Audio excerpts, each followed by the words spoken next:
Hi guys, I'm back again today with another video, and today we're checking out Dutch cities are better for the environment and my sanity. So before we do start, don't forget to subscribe, click the bell button, and let's see why. So let's get it.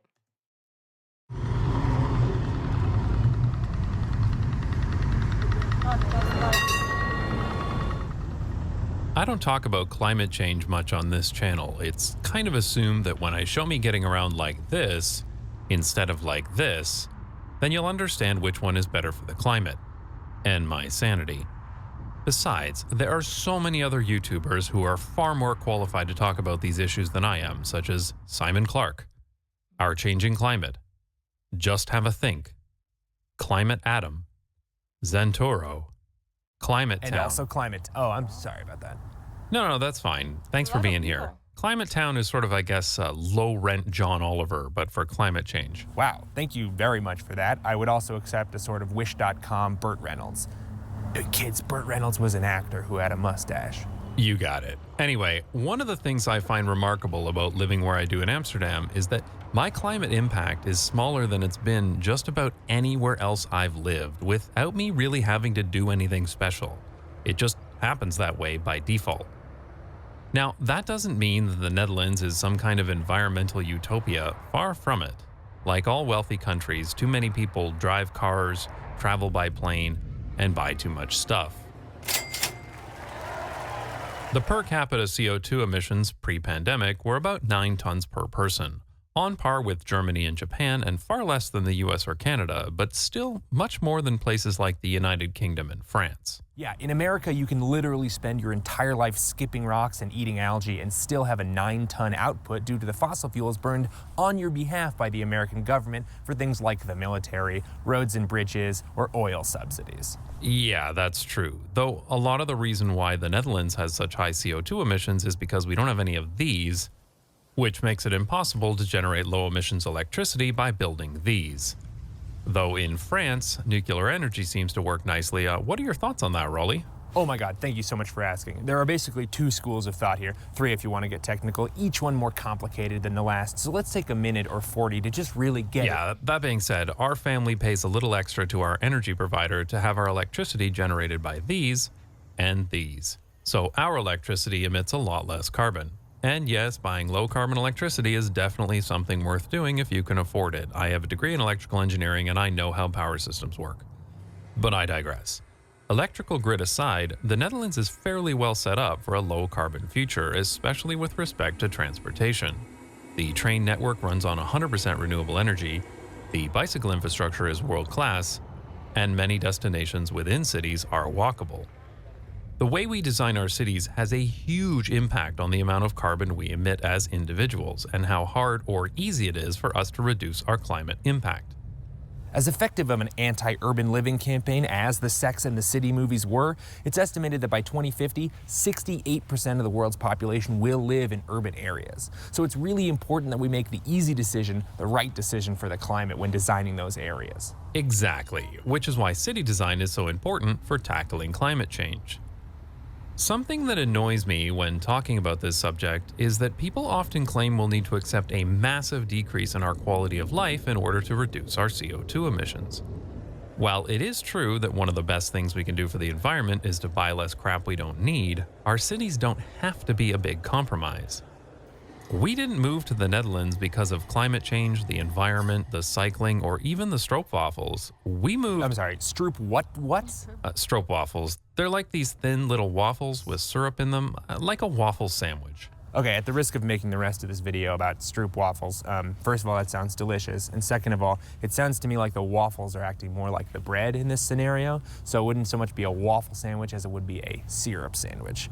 Also, where do I get one? Well, you can buy them fresh in the market here, but I actually prefer the ones from the grocery store. But look, this has nothing to do with this video. Can I continue? Oh, I'm sorry. Please keep going. And subtitle this so I know what I'm saying. Anyway, we moved to the Netherlands because we enjoy a better quality of life here. The city is lively and interesting, yet it remains a great place to raise independent children. We never feel unsafe on the roads and we have the freedom to travel however we want. And it's fantastic to have everything we need within a short walk or bicycle ride of our house. Plus, I don't need to waste my life away sitting in traffic like I used to. better for the climate, and my sanity. So, our quality of life went up substantially while our climate impact went down, which I think is pretty remarkable.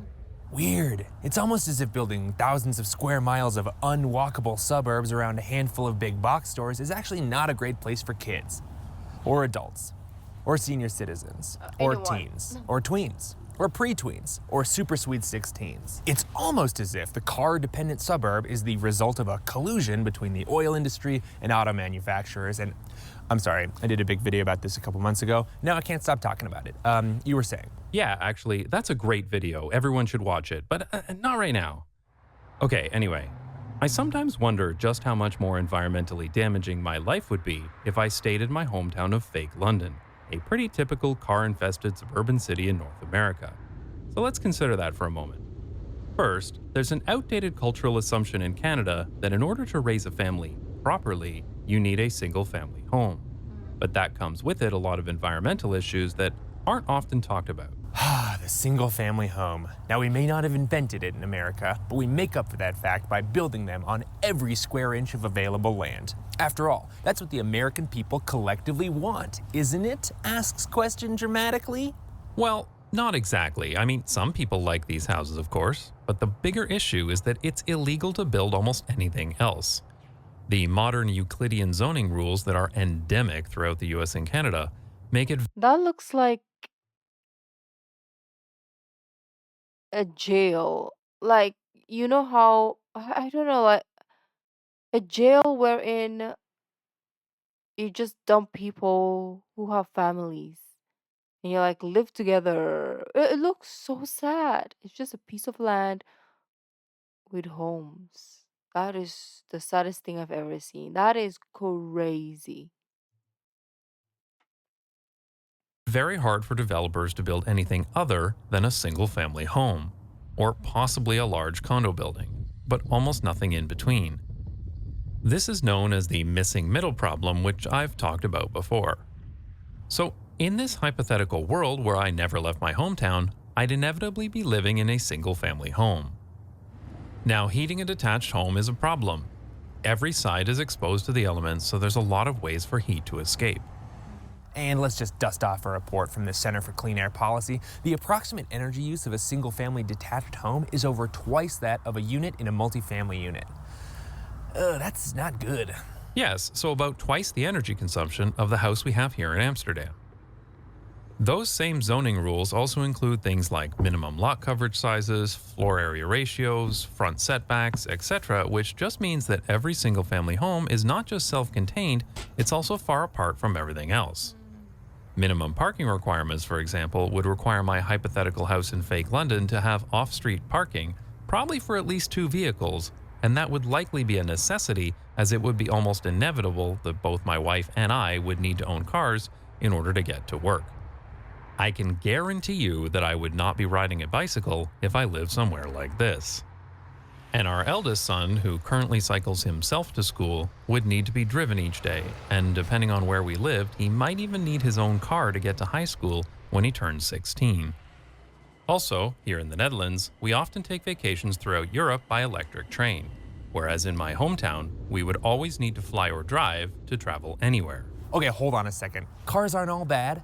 Okay, they're perfect for doing donuts in one of the many thousands of parking lots we have in America. In fact, for every car we put on the street, we end up paving 4 cars worth of parking lot. So the more cars we have, the more parking lots we have. It's the perfect system. Anyway, what a lot of these problems boil down to is bad land use. Instead of using land wisely, many cities in North America, including my hometown, don't think twice about paving It's like agricultural land to SimCity. build housing, even as prime downtown land sits empty as surface parking lots.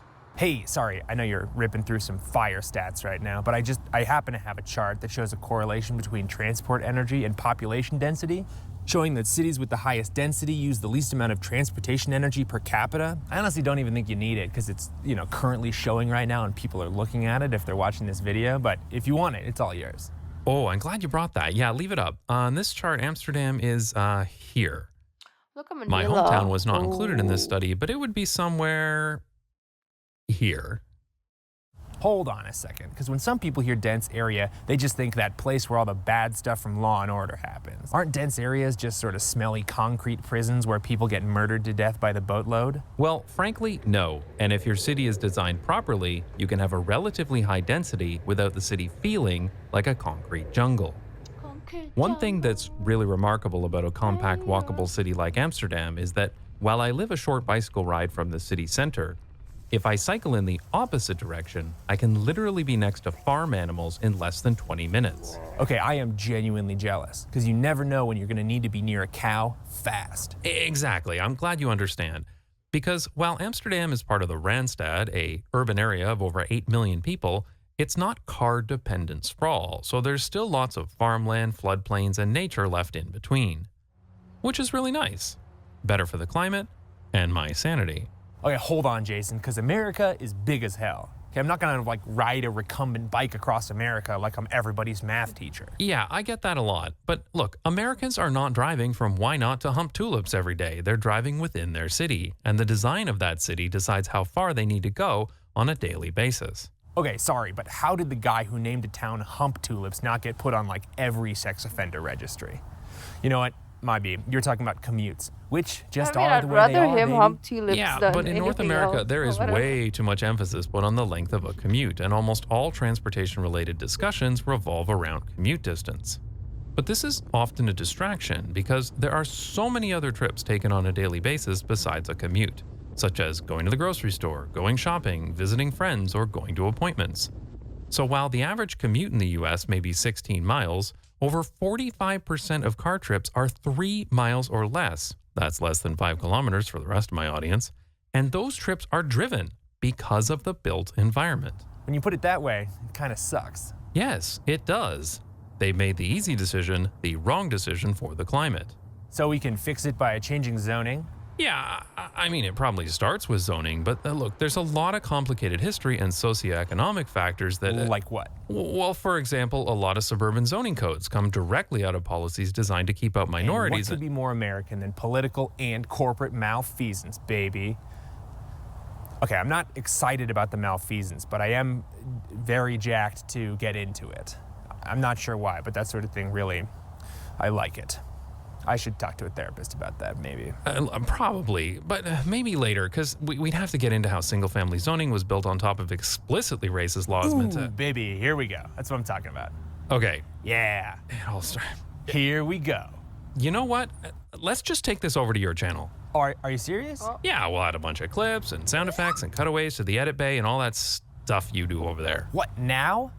I can't have a bunch of people over to my channel right now. It's a mess. I haven't cleaned it in days. Yeah, well, you should have thought of that before interrupting my video. Okay, I'll see what I can whip together. Yeah, okay, whatever.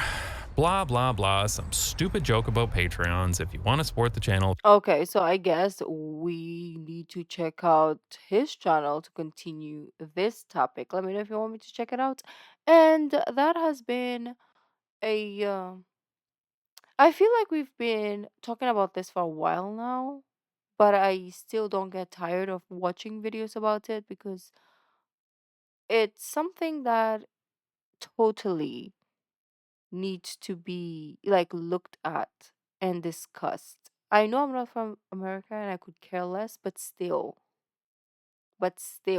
this is not just something that is an American problem, but it's also other places problem as well. Like we could incorporate some of this Netherlands engineer road w- whatever you call it, road engineer, road structures, or like how they build the city, and maybe use that and see how it will benefit us, right? But anyways, beautiful peeps, thank you, and I hope I can upload tomorrow.